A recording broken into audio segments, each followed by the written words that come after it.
Welcome to the Betting Dog's Edge Fighting Football. We're your hosts, J Dog and Corey Dog. Hey, J-Dog, like, subscribe, ladies and gentlemen. Welcome to the second episode of 2026. We got the recap of Fight Night. We got a recap of Week 18. We got the NFL wildcard picks, and we got these early mouth-watering picks for you. Like, subscribe, J-Dog. Let's jump into it. Yeah, like, subscribe, hit the bell, comment below. All that helps us grow and grow and grow. It's what we always need to do on YouTube. So let's get into it real quick here. On the January 3rd Fight Night, Serrano versus Tellez. It was a great fight card. Starting on this card, this was the fight results. Caleb, starting from the bottom, we'll work our way up. Caleb Torado, Pagan versus Justin Hill. TKO round 2. Good fight. Knockout. They were, what do you call it? Up and comers, very new to professional fighting, like, Okay. 1-0, 0-1. So, quick fight, 6-round fight. Second round, it was done. Alexis Chaparro versus Augustus Leo Salazar, unanimous decision. Chaparro just clearly better fighter, class fighter. Yeah. Yandel Lozano versus Janio Ramos Cotto, unanimous decision. Just won every round, basically. Oh, wow. Abner Figueroa Cotto Edwin versus Edwin Rodriguez, defeat.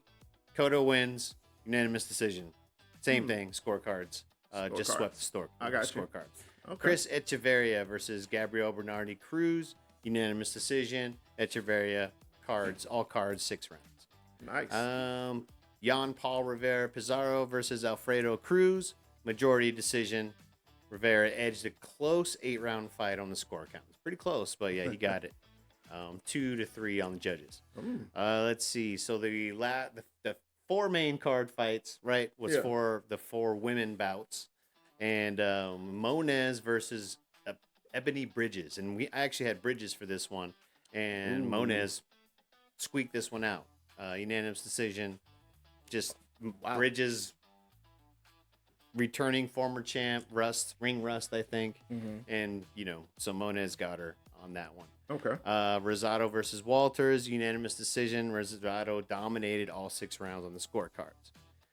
Stephanie Hahn and Holly Holm. And that was the one, obviously, that we did an underdog bet with. And Stephanie Hahn was plus 180 on that. Now, nice. We had an EV edge of plus 2.3%.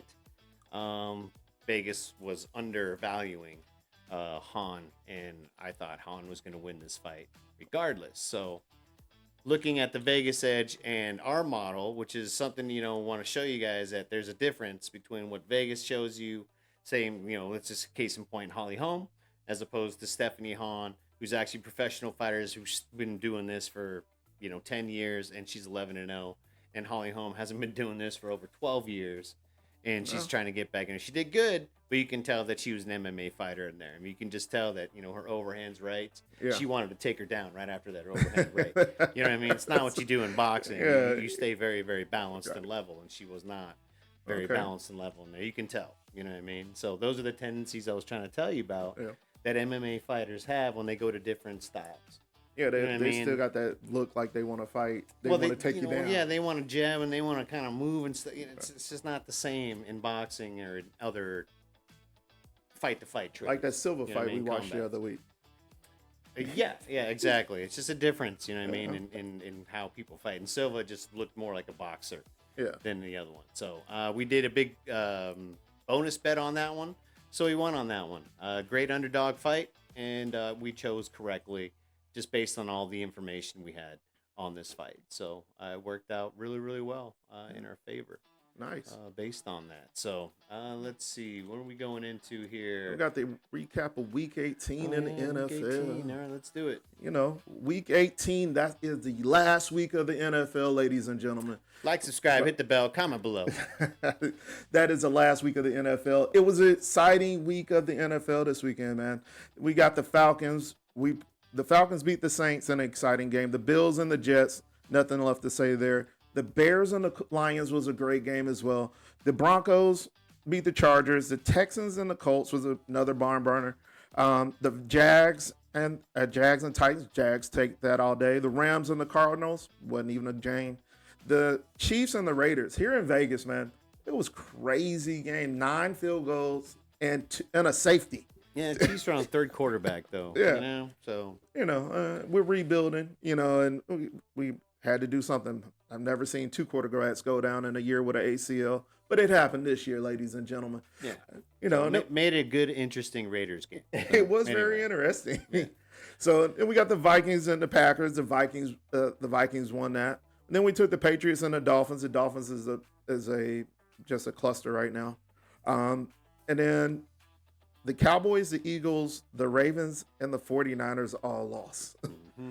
And your Buccaneers just ended their 4-game skid, but because Atlanta won, the Buccaneers had to go home. So that is the recap of Week 18 for those. But we did have some bets out there that didn't do so well this week, ladies and gentlemen. That was our picks, our 5-leg. The Eagles rested their starters and then got blown out by the Commanders. And then the bet for the 2-leg parlay, the Broncos and the Broncos to beat the Chargers, that was a given. And then they had to take the number 1 seed, and then the 49ers and the Seahawks. And I took the 49ers, but the Seahawks did it. The Seahawks did it. Took that seed. They took that number 1 seed away. And then it was the Rams, the Cowboys, and the Broncos. I built that, and that was the best probability to give us a plus. But the Cowboys blew it. They took Dak and them out after 3 minutes in the first quarter. Yeah. Then the wild dog, my underdog pick of the week, because the Panthers had beaten the Bucks prior, and I took the Panthers on the road, and they almost won. It was a rainy game, but the Buccaneers pulled it out in the end. And then that degenerate pick down there at the bottom here, Matt Stafford plus 250, Puka plus 100. And Lamar plus 30. Lamar had the 30, got a call back by a holding penalty. And they took Puka out at the end, 2 touchdowns and 70 yards. So that's where we everything went with a red X this week, ladies and gentlemen. Red X, there we go. Yeah, the red X is. That's because you went away from the mouth-watering picks on there a little bit. What I mean? Just a little bit. Just a little bit. Can't hurt us, but Yeah. Anyway, moving forward into what do we got going on? Here? We got your conversation about these fights in a couple weeks. Yeah. So we do have some fights coming up here. The Gagey Pimblet is not until January 24th. Ooh. And then BKFC is not until January 17th. So we've got a couple weeks until something is actually going on. We got some boxing matches, but they're low-level boxing matches. Mm-hmm.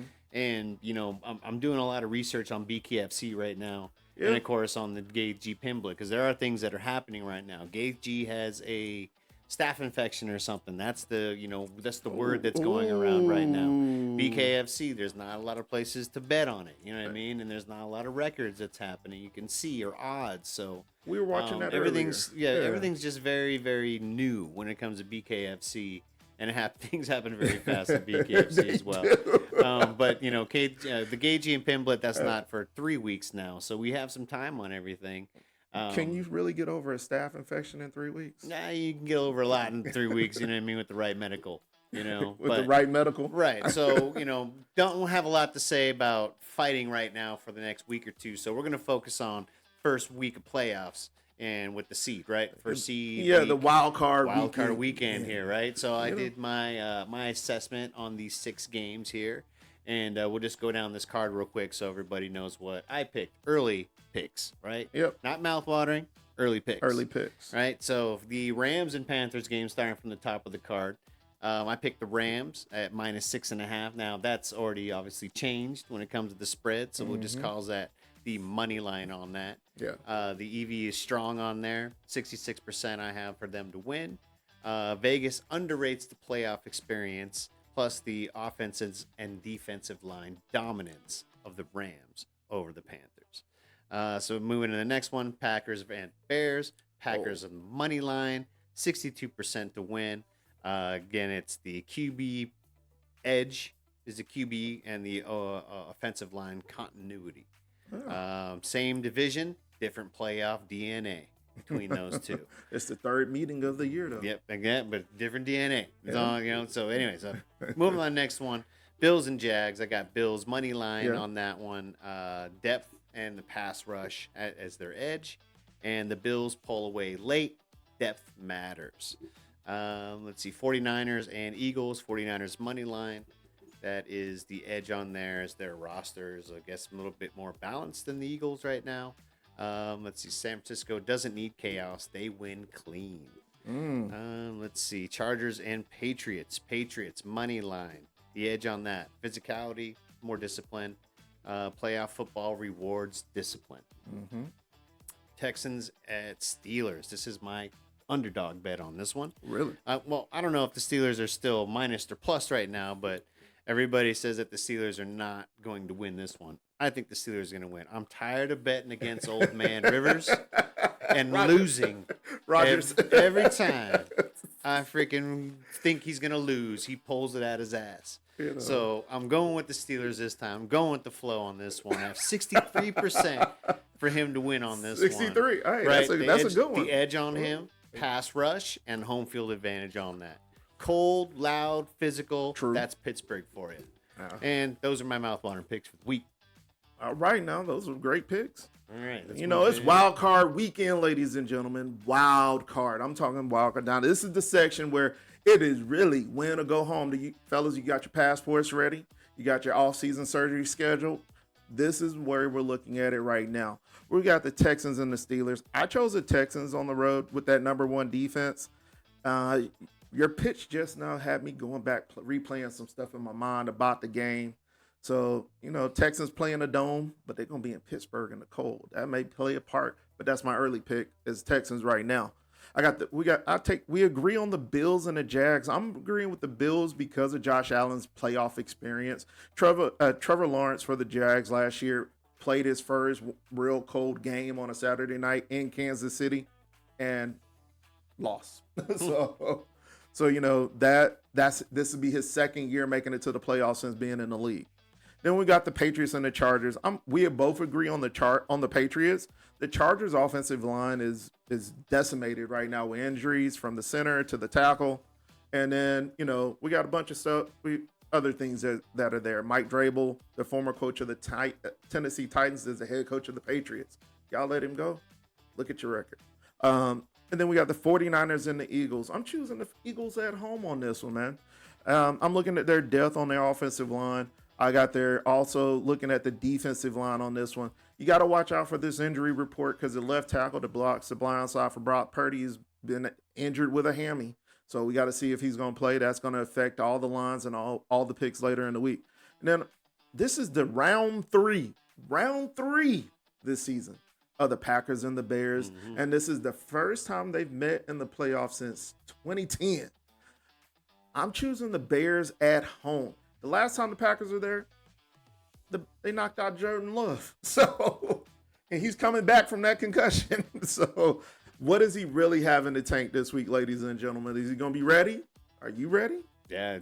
It looks like that we agree on three. We got three right now that we agree disagree on three. Yeah. So those are early mouth-watering, early picks. Yeah. Not really mouth-watering, just early picks. Just early picks. Because there's only 6 games in the playoffs. Yeah. So, we'll pick and choose. But right now we got 3, right? Bring up that playoff bracket for me. Oh, yeah. Let's see that one. Yeah, There we go. Right here, we got the breakdown. We got the Seahawks on a bye, the Broncos on a bye. Everybody got rest this week for those 2 teams. So out of these 6 games, whoever wins and is the lowest seed gets to go play Seattle on the NFC side. And the same thing for the AFC. So whoever loses and whoever wins and they're the lowest seed, they go play number 1. Gotcha. Makes sense. And so be ready. If these are your teams, look for them. Let's look for the next video to see if we're going to have them in the mouth-watering picks if we didn't already pick for them. But this is how the playoffs are working, man. That first round bye is a thing. You want to rest everybody. If you're not in that first round, I don't know why you rested everybody. I really don't. So I play to win. I want the best seed all the time. Yep. That's it, man. That's right. But that's our early mouth-watering picks of the week, man. Early mouth-watering picks. Like, subscribe, hit the bell. Tell us where you're following us from. If you tell us what you want to see, but we'll see you on the next one. See you on the next one.